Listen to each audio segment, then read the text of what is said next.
And we are live with Emory Edwards, Outreach Director with EdChoice, national nonprofit, education nonprofit dealing with educational choice in all its forms. That includes different types of scholarships, tax credit accounts, different programs. As we know, school choice nationally, it is more than one thing. So when we just say school choice, we think that we know what it means, but it means a lot of different things. So it's good to have you here to talk about it. Emory, thank you for being on with me. Hey, it's a pleasure being here. All right, so let's just start with the real question: is school choice for white people? I have to ask because it seems obvious that school choice should be for everybody, but when we talk about it in open company, it always comes back around to people saying, "Well, that's some plot by white folks to privatize our great public schools," and then we are lambasted as people who are working for the man. So, Right. so why is school choice seen as a white thing? I think a lot of it is because a lot of the money that is coming to ed reform has been from your white philanthropists, but then I think a lot of it is we don't know our history. When you go back to freedom schools, the Rosenwald schools, we ran our own schools. We ran high quality schools. You look at the history of HBCUs. Before there were HBCUs, there were K through 12 classrooms that were ran by Black educators. And the fact that a lot of us don't know that when they see me and you coming talking about, school choice, ed reform, they think that we're paid where no, we're just living out our legacy. Yeah, it's interesting. You and I have been in the same rooms with people where we're talking about school choice, and it'll be African-American leaders, people from our community who have been around a while. These aren't, necessarily always young people. Right. And it often feels like they don't know the history of everything you just said: freedom schools, Rosenwald schools, country schools, Black boarding schools. Right. We could keep going down the list.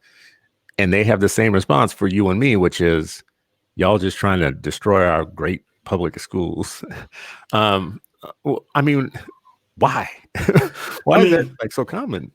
And some of that, so if you look at really the strength of the Black middle class, a lot of that came on the back of public education, public school teachers.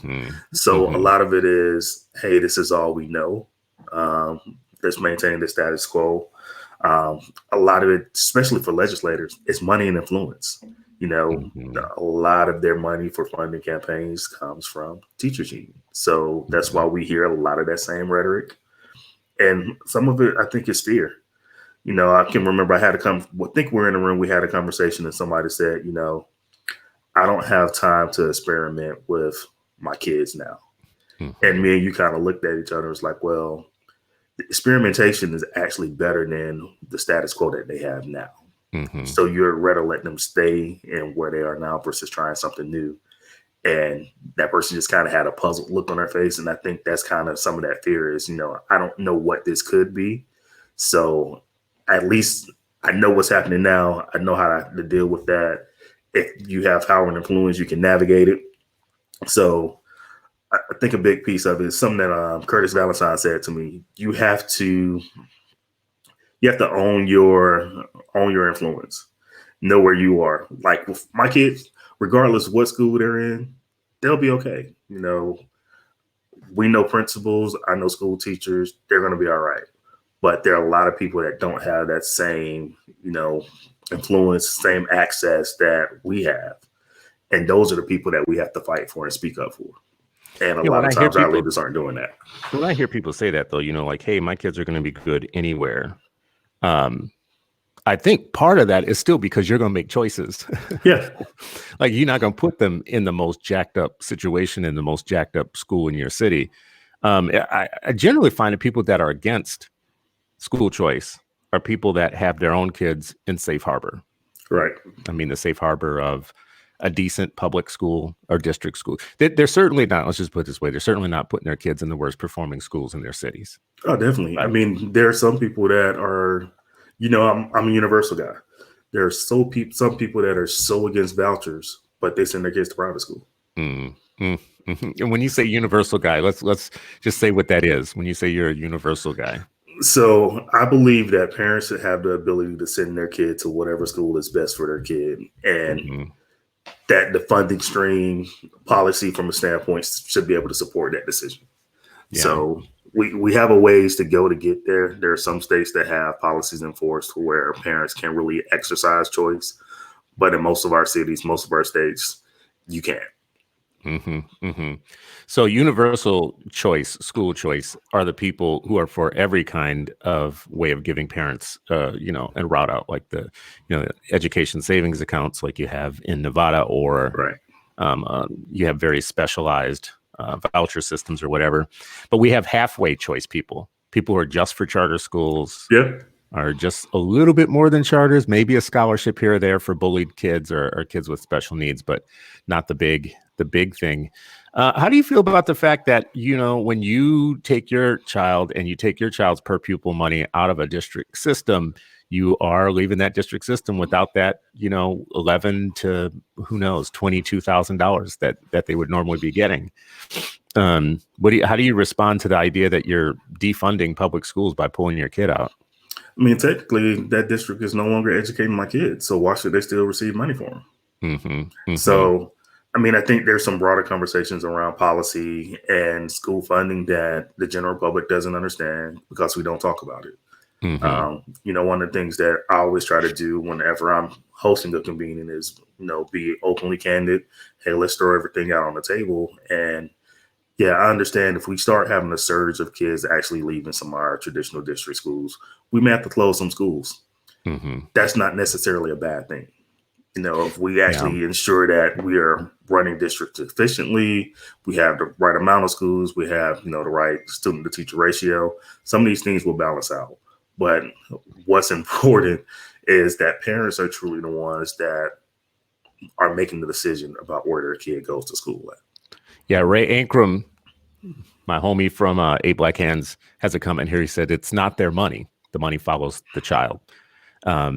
People are fighting that. People are really fighting the idea that the money belongs to the child. There are two groups of people, I think, in my mind. There's probably lots of groups of people, but one group definitely thinks that the money that is allotted for public education is for the system, right, to stay in place, regardless of what kids come through over time. And the other group are more, I think I'm in this other camp of people who say the reason it's called per pupil allocations or per pupil revenue is because it's per the pupil, right? It's like for the kid.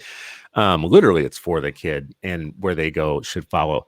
Still, I mean, it's a very emotional argument that you could make with the public that works very well to say, basically, but you're destroying these great public schools, the systems that we've all known forever. I mean, the systems aren't perfect, but when you look at public education, I think a lot of people have a hard time distinguishing between the government being responsible for public education versus a particular one monopoly providing that source of education. How I look at public education, that means, hey, you have a right to educate my child. At that point, I should be in control in deciding what's the best vehicle that my child will receive that education from. So whether that is the traditional district school that's down the street, if it's a charter school, if it's I decide I want to homeschool, or if there's a private parochial school that I want to send my child to, the funding and policy should allow me to do what's best for my kid. So if you wanted to homeschool, do you think you would still be entitled, or I don't know if entitled is the right word, but do you think you should still get the money for your child if you decided to homeschool, for instance? Yeah, I mean, I've talked to some parents at homeschool. We did a program back in September, and I was surprised about the amount of money that those parents have to spend on doing on curriculum.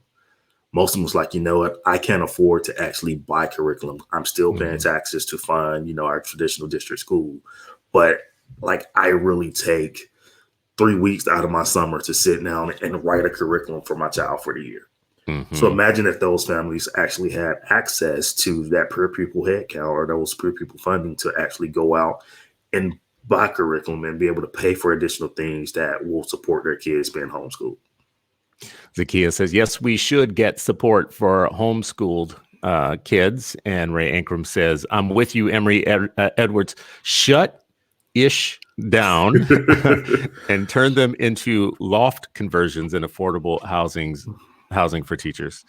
Ray Ankrum, brother, The Lord has touched you, brother, like in some very special ways.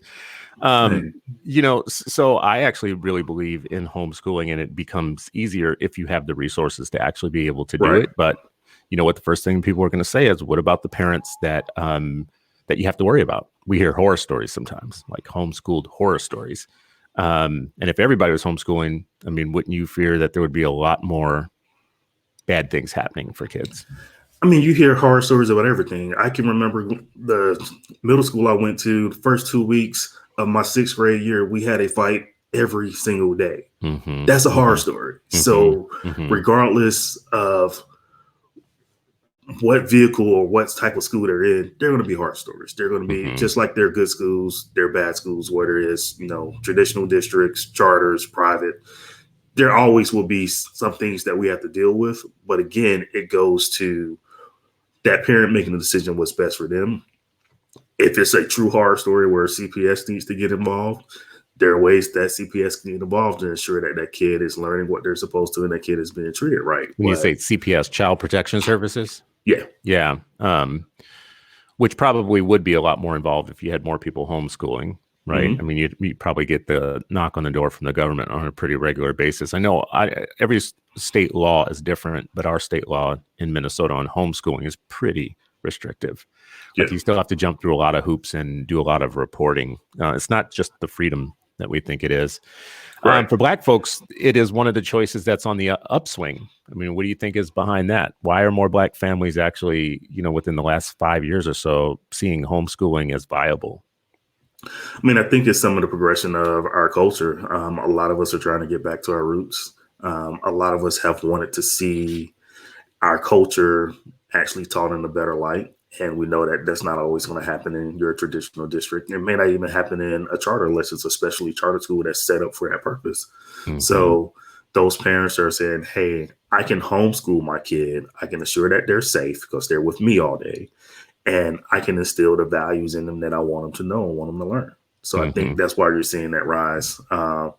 There are some growing African-American homeschool networks that, I'm really trying to get connected with to kind of see how can we advocate more for them? Because like you said, a lot of Black parents don't believe in homeschooling or don't even know that it's an option. And it's really, really growing segment.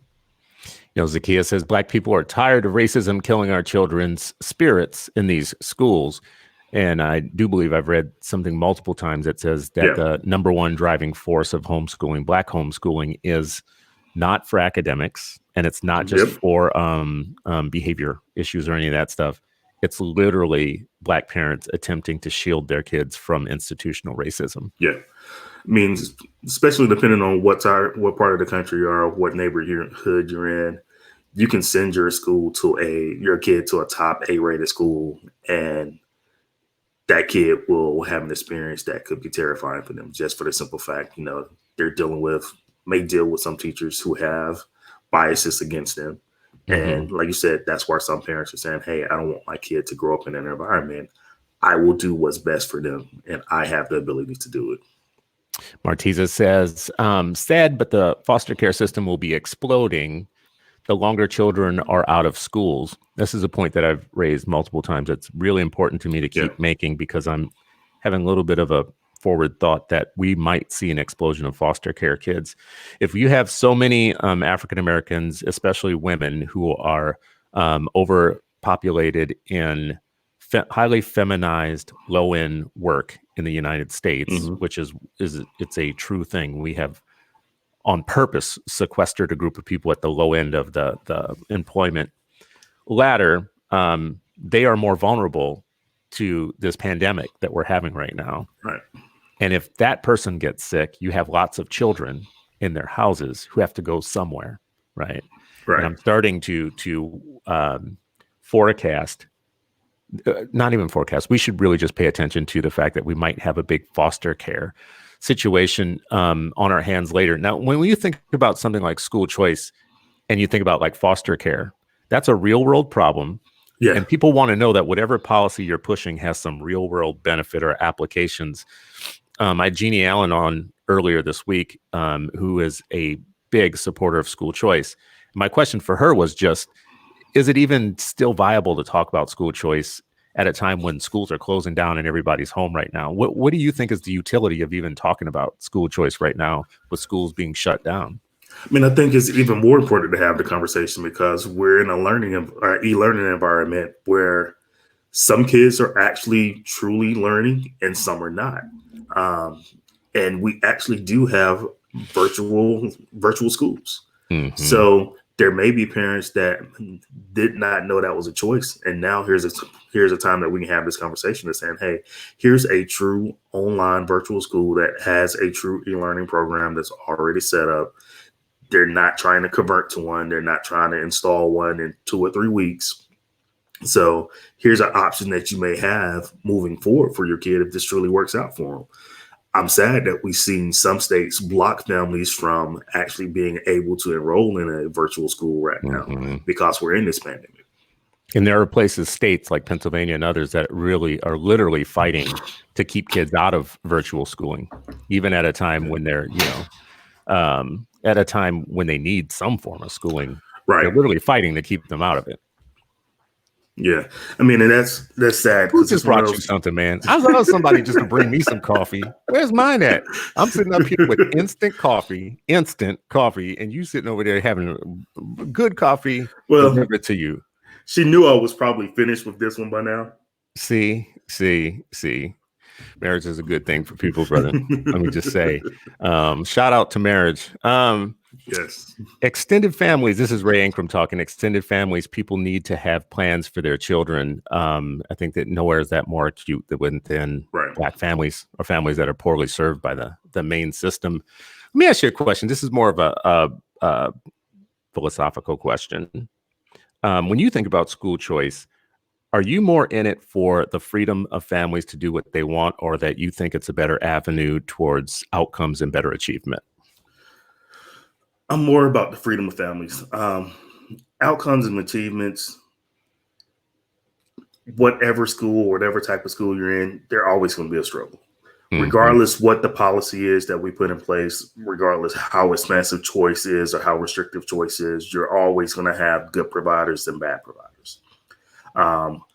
Part of the issue that we have, to me, with traditional districts is we don't react fast enough to either close or change those low performing schools. Whereas with private schools, a bad private school closes by itself because parents are not going to pay to send their kid to a school that's academically not giving them what they need. Charter schools, the governance structure that we have in place with them, if they're not delivering on the promise of that charter, we legally can close them. You can, theoretically. You mostly don't. Let's just be real. Like, to my charter friends, I love me some charter school too, and I chose them, but let's just be real. A private school will close if nobody is paying for it any longer. I think charter schools have a little additional layer of you can close them down by law. You could, theoretically, and traditional public schools can go on for generations. Just underserving families, and part of that is because their subsidy never will go away, no matter how bad they are, no matter how bad they do. Do you think that's part of the premise here, is to give rich people who choose private schools that have to be accountable to them for the money? That's the power dynamic. So if we gave that to less fortunate families, just by the fact that they have control over the per pupil income, would make the schools more responsive to them. Yeah. I mean, I've heard conversations of parents going up to their schools and the principals not wanting to talk to them. I've heard from educators saying, I hate when parents come to school. So we know in some situations the schools are not really looking out for what's best for that kid or that family versus a private school.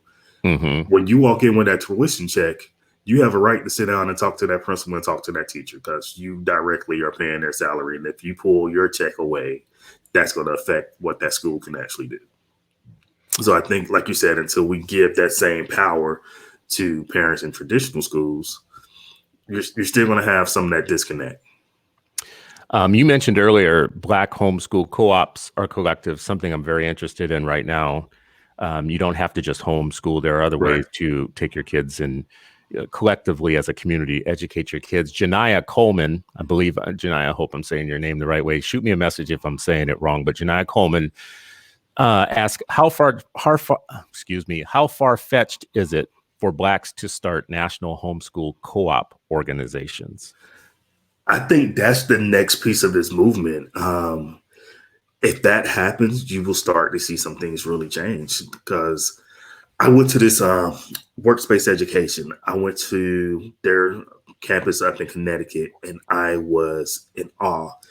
And as I walked through the building, I kept saying, imagine if we had this in an urban community, in an urban neighborhood, where you have this co-op where the parents are teachers.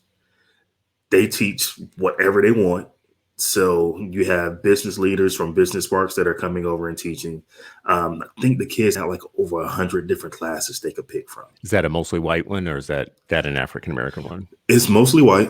Okay. There were probably a handful of Black families that were there.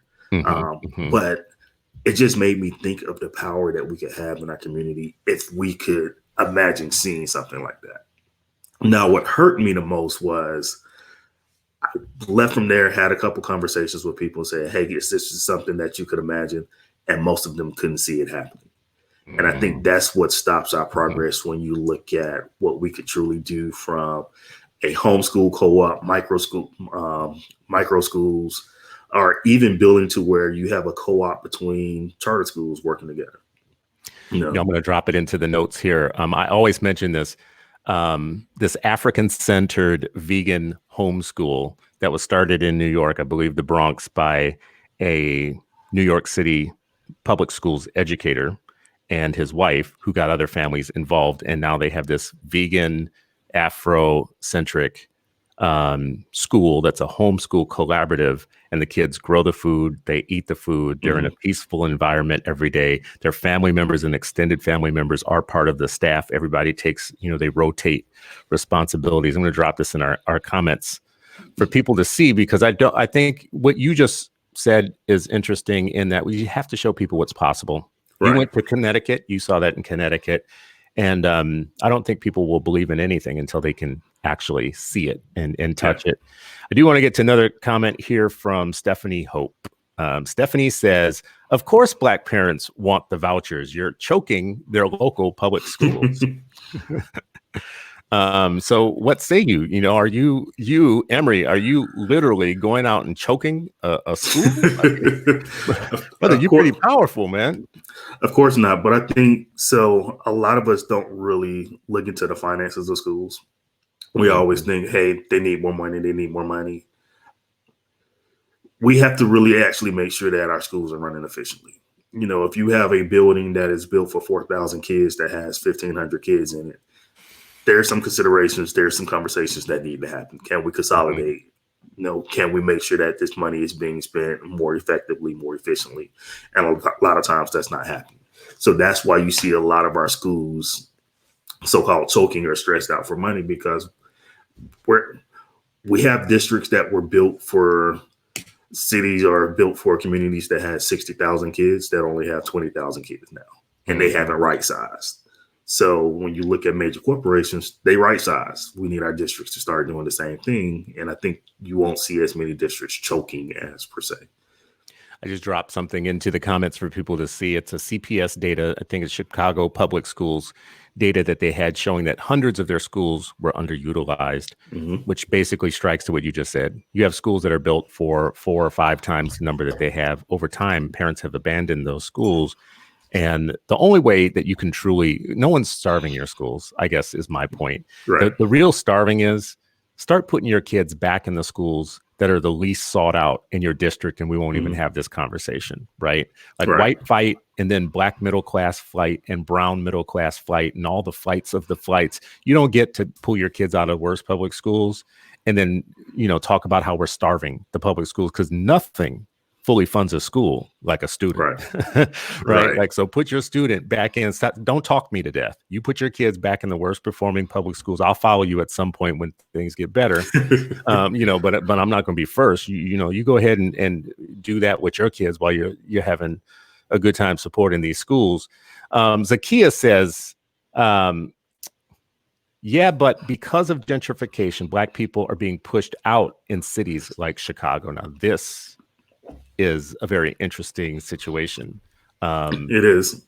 I mean, we used to be redlined into these neighborhoods. Now people are coming in, swooping up the real estate, and then we're being pushed out of where we had been redlined, and they're making money off of it. Those schools will change over time. But is this really a problem for school choice, folks? Do we really care about stuff like that? It's not really a problem for us, but I think it's one that we're being made to talk about. And some of my friends here locally will say, I always have this conversation. We talk about gentrification, but we don't realize we can gentrify a neighborhood too. Right. And a lot of times we don't do that. So instead of coming back and taking care of that traditional Black neighborhood that's starting to run down, we go, like you said, to the suburbs versus saying, hey, what would happen if we actually came back to this neighborhood, invested in it, put our kids in that local school that's been struggling for years, got involved with that school, start bringing our resources to that neighborhood and changed it over in time. And we could do it from a standpoint of where we still made sure we took care of those older residents that were there. And that legacy that was there. Yeah. That's her point. Like, we should care. Why shouldn't we care what's happening to our fellow Black people? I think it's a good question. I do think that there's a lot of self-interest. You know, as a family and as a Black family, you have to have your own interest in mind, like with your children every day, while you're thinking of the collective interest. And Black folks get told something often that's interesting to me, which is, why would you be so selfish to, you know, pull your kids out of school A, knowing what it's going to do to that school, right? So you're supposed to take one for the team. You're supposed to do something that no one else is doing. Leave your kids in schools that aren't right for them, simply to help support a system that has never done well for you. I still don't understand, and I don't know if we're getting to it in this conversation really, like, doing what I need to do for my kid and you doing what you need to do. So school choice shouldn't be an argument. It just should be, feels like just should be my right, your right. Yeah. You know, I'll defend you to, if you want to go to a jacked up district school, I will defend your right to do that. And if I want the choice for my kid to do something different, I think you should support that too, right? Or, you know, am I seeing it wrong? No, I think you're right. I mean, I think for all of us, we want to do what's best for our kids. But I think the other thing that we also get pushed in from, you know, Ed Reform Advocate is a lot of people think that we're against traditional schools. I want to see the traditional schools change as well. Like, me and my wife, we laugh. We literally are 5 minutes away from a traditional public school, but we drive our son 30 minutes every morning to a charter school that's connected with another district school. So one, we don't even go to the district that we live in because of that particular school that we zone for. You know, we're driving, like I said, 30 minutes every day just to make sure that he's in a school that best fits him. We sat down with that leadership. The leadership actually agreed and said, hey, we support the plan that you have for your son and how you guys want to make sure that he's educated. And that's what worked best for us. Now, if things changed at this school that's 5 minutes away from us, I would gladly love to be able to walk him to school every day. But where that school is now, there's no way possible. I have friends that have taught at that school and literally told me, I will unfriend you. We will battle if you send your kid to this school. We will feel bad for you. Zakia says, you know, everything that we were talking about with underutilization of schools is also connected to the gentrification, to which you said it's possible for Black people to gentrify too. Like, if you want to, you know, build a community, you can buy into the communities that you care about or whatnot. When I hear all of that, to me feels like so political and beside the point for me about my decision of what I'm going to do to educate my child, right? Like my decision to educate my child and how I do it is not part of a larger political discussion, right? It just is what it is. Like, I am parent, I am sovereign. When you start wandering into my yard about what I do for my kids is when we have a problem. Do you think that there is a way for us to advance the conversation, to get to the part where we don't even have to argue anymore? Again, like I said just a few minutes ago, like, I do me, you do you. Let's just have a rule about that first. Don't get in the way of my choice. If I want a private, charter, homeschool, whatever I want, collaborative, whatnot, let's just have a parental agreement between each other. We're not going to get in each other's way, right? How can we advance the conversation to get there? mean, I think it's going to take a lot of different conversations. So with the coalitions that we build, we try to bring broad people to the table, and with that understanding that say, hey, this is the education bus. There are a lot of different issues that I know all of us are working on, but at least we can coalesce around, ed reform and how we want to move forward. And let's just focus on this. And when we get off this bus, you can go work on housing, you can go work on gentrification, you can go work on crime, but we can't try to put all of that together at the same time, or we won't get anywhere. I got something provocative to say to you, brother. And this is going to be really provocative for the organization that you work with. Again, for our listeners and our viewers, this is Emory Edwards, Outreach Director for EdChoice. You can find them at edchoice.org. And I suggest that you do, because there's a lot of information there that gives you the real information about what school choice is. We can argue about what it is or whatever, but let's just talk about brass tacks, what it actually is. So go and see them at edchoice.org. But here's a provocative thing that I'll say, throw out to you. Maybe it's time for the EdChoice people and the school choice people to leave the education reform movement. Maybe the other things in ed reform that we can't agree on, that we'll argue about how to teach kids, what's the best pedagogy, what's the best way to do things. Maybe those are just a fool's endeavor, and maybe we shouldn't get locked up in that. Maybe we should just go to something very simple. Families choose. Everything else is noise. What do you think about that? What do you think about leaving the ed reform movement as choicers? So I think for us, how we do our work, we try not to get in that conversation about pedagogy and how schools are actually teaching inside of the building. We try to focus on, hey, how can we set policies that will allow parents to truly be the drivers of their kids' education, which allows us, again, to not really get deep into that conversation, because that's where everything gets muddy. I can remember a panel we did at South by Southwest a couple years ago, and there were 4 or 5 people that came up to me after the panel and was like, yeah, you guys had this, conversation about choice, but all I kept hearing was, we need to be more open to charters. We need to be more open to vouchers. I didn't hear anything about practice or pedagogy. I didn't hear anything about, certification. And I was like, that's the piece that you guys who are like truly in the education realm that are teaching kids every day, that's your decision. We just want parents to be able to have access to what's best for their kid. Now, you guys can start breaking that down. So all these different learning models, whether it's Montessori, place-based learning. Yeah, Waldorf, place-based. Yeah, project-based. Yeah, that's for, you guys who are truly working with kids every day to figure out, as a school, what you want to achieve and how you want to actually deliver education to kids. We just want to make sure that families have access to choose what's the best vehicle for them to get that education. Seems like that would be an easy sell to our leaders, our so-called leaders. Let me do the air quotes, our leaders in our community. But it's not an easy sell specifically to our leaders. I think you touched on it a little bit earlier, but you have more to say about what we do to convert leaders to see that it's their constituents and their families and their parents' best interest to be able to be the ones who decide these things. I mean, one of the things that personally I'm trying to do is just make sure that parents have more access to those leaders and they can have those true, candid conversations. I mean, I think that's why you're seeing the rise of groups like the Powerful Parent Network. Parents are trying to get in front of their leaders to say, hey, you're saying that I don't want this, but no, I want choice. Don't take this charter school that has been great for my kid away. Don't take this voucher program that has done, wonders for my child away from me. I want to have that access. You've had that access because you've had the privilege. You've been able to pay to put your kid in the best schools. I want to have that same privilege. And what's funny, when we have these conversations in our community in particular, when you look at one thing I always do, I'll walk in the room and I'll ask how many of you guys actually used a Pell Grant to go to college. And usually over 70-80% of the hands in the room go up. So it's like, so you understand what a voucher system works, how a voucher program works. So if you didn't have that Pell Grant, how many of you wouldn't have been able to go to college? And it's so funny. We talk about all of this support for our HBCUs and, increasing the amount of Pell Grants. But if our kids are getting educated right in K through 12, that pipeline to get to a HBCU is not going to be there.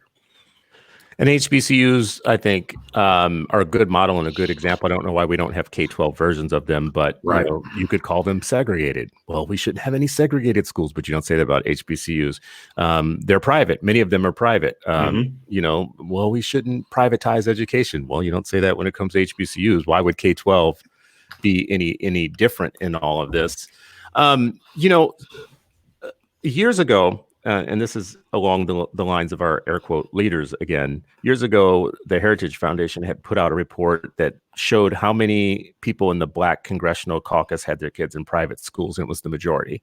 And it was I think it was the last time that they ever wanted to be polled that way because they don't want to be called out for their hypocrisy. Right. Do you think it's an effective strategy to call out our upper middle class or Black bourgeoisie for doing one thing with their kids while they're preaching another thing to the general public? I think in some ways we have to. We have to get them to own their privilege. For the simple fact, I had a conversation with. Well, it's second now too. That's very interesting. Black privilege. Yeah, they got to own their Black privilege. Keep going. Yeah, this is interesting. So I won't say the name of the organization, but I had a conversation with a couple of their leaders maybe 3 or 4 years ago, and it's like, we understand what you guys are working on. We understand your passion behind it, but we don't want to support vouchers because we feel like it's taking money out of our community. And I was like, have you ever polled the amount of your membership that actually still lives in our low income urban areas? Most of them have moved to the suburbs.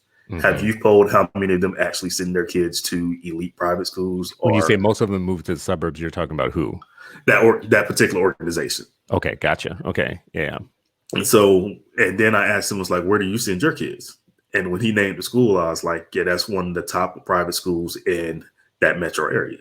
So is it okay for you to send your kid to that school, but the parents, the families that you mentor and that you work with every day, they shouldn't have that same choice and that same privilege? And he had to sit there and think about it for a second, because he realized that's kind of what I'm saying. Like, hey, it's okay for me to do it, but I don't want this other family who's not as privileged as I am to have these same resources. I want them to stay in that school. And yeah, well, I'm paying $15,000, $20,000 a year to send my kid to one of the top private schools in the city.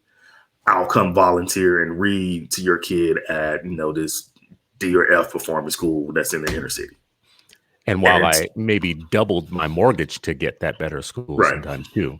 Those are the ones I think are the most self-righteous, the ones who aren't in private schools, but they're in public schools that are so exclusive that they should be called private. Pretty much. And that the only way to get into them is to be zoned in by doubling your mortgage and sometimes tripling your mortgage, which not everybody can do. Right. Daisy Ross has a statement here about the history of school choice. And her point is understanding the history is important when advocating for school choice. Ignoring it makes some advocates for school choice appear elitist or nonchalant about the concerns many traditional school proponents push forward. I think one of the things I've heard a lot about is, and I do think this is, the narrative that goes out is that the history of school choice is racist, that it started with segregation academies in Mississippi at a certain point. And I believe, just, for people listening and watching, I just want to be very clear about the fact that narrative, that particular framing of the issue, is a crafted market-based or market-tested analysis by teachers unions, because it has no connection to reality. School choice is much longer than that. To start it there in Mississippi with segregation academies and ignore the Black movement for school choice in Milwaukee in the 80s, which gave us the modern form of what school choice is, or even to go all the way back to the 1800s, where the first school choices were all white. School choice, issues or places like Maine or whatever. So we just have to be careful about how we tell the history. We're not retelling talking points from the teachers union. But how do you address that? You probably get the school choice started with racist white people thing. All right. So I'm from the South. So I went to a school that actually my middle school and high school were schools that traditionally were the Black middle school and high school in that city. So it was one of those, it had been that way for 30, 40, 50 years. Like you said, there are 3 or 4 generations of Black families that went to this particular school. Most of your white families, they moved away. So white flight started way back then. But I want to hit on this point of segregation because everybody likes to bring up that school choice policies are bringing about more segregation in schools. Parents deciding to send their kid to a school where the leadership, the student body looks like them, has the same belief system, it's not segregation. That's parent choice. Now, if a district makes you go to a particular school by law or by redlining or drawing district lines, that's segregation. Most of your choice policies are not segregation. Now, you do still have some school districts in some areas of the country where you have some overt segregation happening, where look at Birmingham, Alabama. If you look at the outline of their school district now versus where it was 10, 15 years ago, you'll see that there are all these micro or new school districts that are formed from neighborhoods that were primarily white. And they said, hey, I want to break away from the greater Birmingham school district and start our own thing. To me, that's segregation. That's you as a community saying, hey, I don't want my family in the same district with those black kids, so we're going to start our own thing. Question about that. Do you think there's anything wrong with that? To agree, I do. Really? Like what? What's wrong with that? To me, it's pretty efficient. It helps me out as a parent to know where not to put my kid. Like, because I keep saying it all the time. I don't think we're all meant to go to school together. I want my kids with everybody. No. We have some of those families and kids in my kids' school, and I wish they would go somewhere. I mean, love for them to segregate somewhere. So here's where I have the issue with it. So those same people that are doing that, they fight back against actual true school choice policies. So they would rather form their own school district, that knowing that these families can't afford to move into that district to have a high quality school, versus saying, you know what, we're just going to give these families access to choose what school you want to.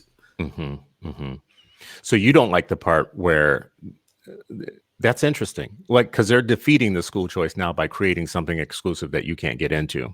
Right. Still doesn't, brother, 100% answer my question about like I know it's a provocative question, but what's so bad about racist people wanting to be together? Like, it's efficient. It makes it easier for me to know y'all over there, right?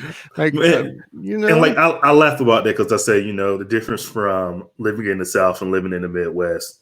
In the South, racism is in your face. I can point out everybody.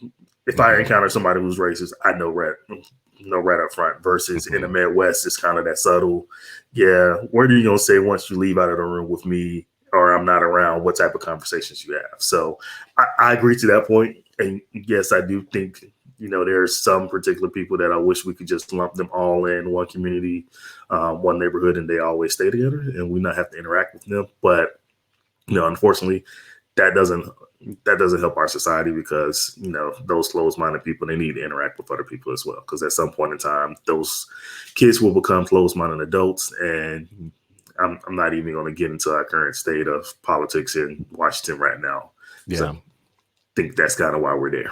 Well, I'm going to agree to disagree. I think those people should be together. And I think we should give them every island, every piece of land, every plot so that they can be together. Because I love people to be together who belong together. And I certainly don't need them in the schools with my kids, giving my kids a hard time. And that was an interesting answer that you just had, too, because I never thought about it in the way of when they're collecting together, they're stopping somebody else from accessing. So you're ruining my school choice by doing it. It's a good argument. I like that. I don't, for universal choicers, we do have to encounter those arguments often, though, because our community is understandably sensitive to anything that smells like, sounds like what we had in the past in terms of segregation, racism, institutional racism, redlining, keeping us out of places. One thing that I don't ever really hear people talk about when we talk about the Black history of school choice, like Bernie Sanders, for instance, called his education plan the Thurgood Marshall education plan, right? And that plan was anti-charter. So first of all, we want to take out the millions of Black families, educators and principals and school leaders who have started or running or operating and enrolling in charter schools. That's his first Thurgood Marshall plan, is to cut off something that Black people are already using and want, to make sure that Black people never get access to private schools that they may want to go to, publicly funded. So this is his Thurgood Marshall plan. Yeah, the irony. Thurgood Marshall sent his kids to private schools. But that's what I kept pointing out was Thurgood Marshall. Actually, we have him because he went to a private college. Yeah. And then when he had children of his own, I need everybody to go look up where he put his own kids. He put his kids in private schools. So did Martin Luther King Jr. and so did Malcolm X. Right. Yeah. So if you look at the offspring of there's a book, and I should find the book and drop it in this link or in this feed at some point. It was what all the Black elite, all of our Black civil rights leaders did with their kids. And it's very private schooly. I mean, and that's why I go back to, one of the first statements that I made is we don't know that history. We have that lack of knowledge. We don't understand that we once ran great schools. And part of the conversation that I've shifted to now is when you truly look at trying to empower our neighborhood, empowering our communities, imagine the impact of having a Black-led charter school or a Black-led private school in your community. They get to pick who they spend their money with. That's right. If they, for their food service, they can pick a Black-owned caterer from the community. For their janitorial service, they can pick a Black-owned janitorial service. When they build their building, they can pick a Black-owned construction company. So you talk about truly having the impact to change and empower communities. That's where you look at Black school leadership. Owning the means of operation. Exactly. So who do you think is against that? Let's brainstorm who would be against Black people having full control over who gets the contracts, what food service they use, what construction company they use, what insurance company they use. Who could be against something like that? Oh, the same people that say that we're trying to privatize schools, not realizing that schools are already privatized, because look who's providing all the services. When did we start thinking that public stuff is so good? when did that, like public housing? Okay, because housing is it's a public good, isn't it? Yeah, but I mean, we all benefit from you being housed. So why don't we just move to all public housing? But if you notice, when we had the public housing projects, most of them we've torn down, and we've given parents and families vouchers to go find their own houses to live in versus having this standard housing community. Right. So again, it's one of those things, we tear down, like you said, all forms of like public housing. I mean, we all talk about, look at the old school food stamp program. That's completely changed. They're trying to put us in the educational equivalent of the projects, right? They're trying to put us in the educational projects, and you got fools out here talking about you trying to ruin our schools. Define our. Like let's put some air quotes around our, because I don't own those schools. Those schools never were mine. Some of them, actually, I think you mentioned earlier, benefited us because we had an entire class of people that used to teach in them. But over time, that class of people, because of integration, thank you very much, we lost many of those Black teachers, principals, and whatever. And it certainly did not become ours. Then the majority, I wrote something about this a while ago, the majority of American school board members are white males. Conservative white males at that. So the idea that these are our schools and you're tearing them down or whatnot, and they're, some form of democracy, to me, I always have a hard time with that one. But I want to keep going back to, why should we even have to argue about that stuff? If I disagree, my neighbor agrees with, the district or whatnot, can't we just call a truce and say, you have what you want, I'll have what I want, and we'll be, everything will be good? I think there was a particular organization that says that they care about kids, but they really don't. If they were not in play, if they didn't have the access and resources to money to kind of leverage over our system, we could get to that point. The more, like I said, honest conversations, real conversations that we can have about how the system actually works, I think we start to shed light on things. I think that's a really good point.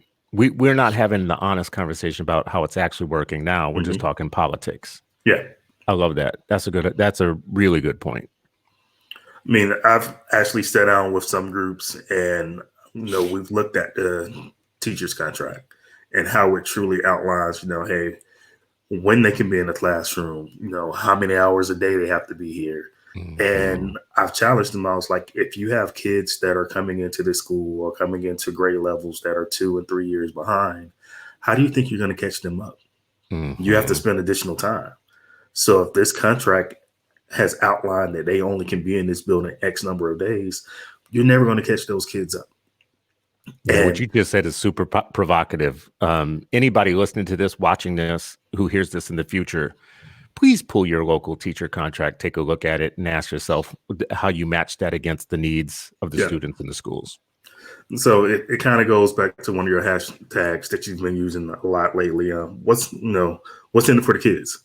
Like, are we truly putting kids first? So I think if we can get to where we're having conversations where we take the adults, we take our perspective out of the room and say, what's best for children? So knowing that we have this population of kids that, are, severely behind, what is it going to take to catch them up? How do we build, schools? How do we build districts that can truly support them where they are and get them to where they need to be? If they're behind, you need more time. Yeah, you have to have more time. Obvious. You have to have more time because you can't if they do the exact same thing that somebody else is doing on the same timeline, they never catch up. So they get left behind. Daisy Ross has a comment here. She says, we cannot ignore the need for cooperatively educating our children as well, so that systems are not able to implement racist or biased policies against Black managed charter schools. That's an interesting comment. I mean, I think, and Daisy, you can correct me if I'm wrong if you're listening.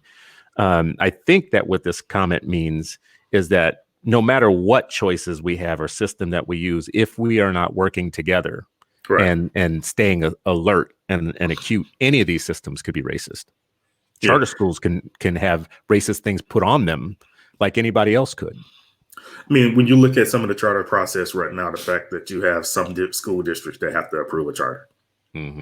So if you don't have a district that has a school board or a superintendent who's forward looking, who's more open to working cooperatively, working together, trying to be innovative, you're going to have this district that never approves a charter.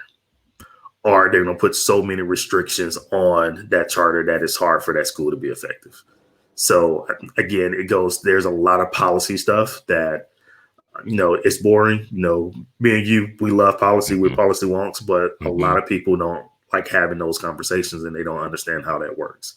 And they don't realize that we have to get to the policy to allow us to do the things that we truly need to do in our communities for our kids. Yeah, and just for the record, I don't like policy. I hate policy. I had to do it for a long time because what I love freedom, and I love being free, and I want to raise free kids. And I want them to see, I don't want anybody implementing anything that curtails my freedom. We've had 400 years to work this out. We have unfinished business with this country. We have unfinished business with the rules, the law, the authorities, everybody above us. We have unfinished business, and we have never been truly free yet. So my only interest in policy is the question around how free is this going to make me? Is it going to give me more choices or fewer? Is it going to let me move left and right, or is it just left? Is it going, what is it going to box me into something I don't want to be in? These are the type of questions I think are underneath the school choice debate. I don't even care what kind of school you want. You do you. You want Waldorf, you want Montessori, you want kids to roll around and eat paste every day, which is something I say all the time. That's on you. You want a school with no testing where, you never have to face or encounter how well your child is doing or whatnot. You do you. I'm all for you. I'm going to let you go to the most jacked up school you want to go to as long as you just leave me alone with my school, right? Because to me, it is not about the type of school. It's about freedom. How free are you making me with what you're proposing? I think I hit the limits of your freedom, though, like where you would stop. See, you said you're a universal guy, but I found your line. I found where it is. You want to know where it is? Tell me. It's at the segregation line. Like, you don't think that parents should be free to go and segregate themselves into a situation, by themselves? Well, because I don't. If parents choose to put their kids in a school where the majority of people look like them, that's a parent choice to me. As long as the government or the district is not forcing them to do that, to me, that's not segregation. And I think that's that's how the term segregation has been used against us as we talk about expanding charters, because, we have those that are against us that will look at, schools like Dr. Perry's and say, hey, here's a black school leader. Here's a school that's 90% black. Oh, this is a segregation academy. No, those parents have chosen to send their kids to his school because of what he's producing. That was a choice that family made. Nobody didn't tell them that, hey, you have to go to this school because you're black. Or you have to go to this school because you're white. Long as families are free and open to make those choices, I'm okay with it. And that's my point, that you and I actually should just keep saying this everywhere we go to correct people. Segregation is when your government assigns you to inferior conditions based upon your race. When historically marginalized or oppressed people choose a school that affirms their culture, where everybody looks like them, that is not even you can't call that segregation in any meaningful way. That's not segregation. That's efficacy. That's your ability. And you know what? Look at the Native American populations who had to go through American boarding schools. They earned their right to be able to say, no. We get to educate our kids however we want. We don't care what you do, like what you do as a government. We do. I do think, though, and we're not going to have a lot of time to go into this today, and I would love to have you back to talk more about these things. But if we are going to want Afrocentric schools, for instance, or to be able to put our kids in schools that are Mexican affirming or LGBT affirming, these type of schools where we think it's necessary for the identity and development of kids for them to be in environments that affirm them. If we want that, we're going to have to put up with that for groups of people that we don't see eye to eye with too. Right. Including like Christians, maybe Buddhist schools, maybe Islamic schools, right? I had one choice charter school advocate tell me that the reason that he's not for vouchers anymore and just for charters is because he was afraid that Islamic people will start Islamic schools. Right. I've heard that on more than one occasion as well. And, it's one of those things. It's a conversation we have to fight. And, we have to show them that if it's okay for you to start a Christian-based private school or a Christian-based or Christian affirming charter school, they should have the same. They should be able to do the same as well. So again, it's these conversations are not easy. A lot of times you have to put your biases out on the table, and you may get called to the carpet, but those are the conversations that we have to start having. Once you can realize your bias, once you can realize your privilege and be able to look beyond it and move beyond it, I think that's when we start seeing the policy changes that we need to truly change this system that we have that currently is not working for our kids. Well, I think that's a good place to end. Daisy T. Ross, I thank you for all your comments today. The last comment that Daisy had here is, it's not segregation. I think the comment is we need reasonable choice. But we need reasonable choice. And that is only going to happen if we do what you just said, Emory, is be brave enough to put it on the table. Let's discuss these things honestly. Emory Edwards is the outreach director for EdChoice. You can find them at edchoice.org. Please do go and find them, look at all of their materials, get an honest look at what the actual policies around school choice are before we have this argument and these debates publicly, because we want to share definitions and share terms. I'm going to end on the note that this is an open forum. I want to be able to keep talking about this. We don't all have to agree on it, but we do have to talk about it, I think, if we're going to make any progress and move forward with it. Emory, how can people get in touch with you specifically if they want to talk to you more? You can check me out on Twitter, Mr. Emory F. Edwards. You can find me on Facebook as well, Upscale Promos. Find me on IG as well, same, Mr. Emory F. Edwards, Upscale Promos. I'm there. Reach out to me. If you actually want us to bring a speaker, you want us to come out after we get past this pandemic and have this conversation in your community, again, go to our website. We have our EdChoice experts, which Chris is one of them. And we'll send an expert out to talk to you and have this conversation in your community. Direct to you. That's good service. Thank you to Zakia, to Daisy, to Sharif, to Raymond, to everybody who was able to pop in, to watch, to add comments. You can reach me at Citizen Stewart on Twitter. You can reach me on Facebook at I am Citizen Stewart. And if you want to email me, you can just email me at Christopher at activist.com. That's so easy. I love that email.